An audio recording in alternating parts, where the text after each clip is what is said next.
এর সাথে আমি একটা ঘোষণা দিতে চাই, বিশেষ করে আমাদের ত্রিপুরা সরকারের যারা কর্মচারী এবং পেনশনাররা যারা কিনেছে, সকল কর্মচারীদের জন্য ত্রিপুরা সরকারের আমরা অতিরিক্ত মহার্ঘ ভাতা ডিয়ারনেস অ্যালাউন্স 3% বৃদ্ধির আমি ঘোষণা করছি। পাশাপাশি যারা পেনশনার যারা রয়েছেন তাদেরকেও আমি 3% ডিয়ারনেস রিলিফ সেটাও ঘোষণা করছি। তাতে করে বর্তমানে আমাদের 30% থেকে বৃদ্ধি পেয়ে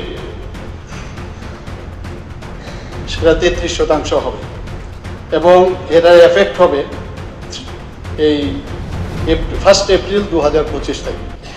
এতে করে এই বাবদ আমাদের প্রায় 300 কোটি টাকার ব্যয় আমাদের বহন করতে হবে। ধন্যবাদ।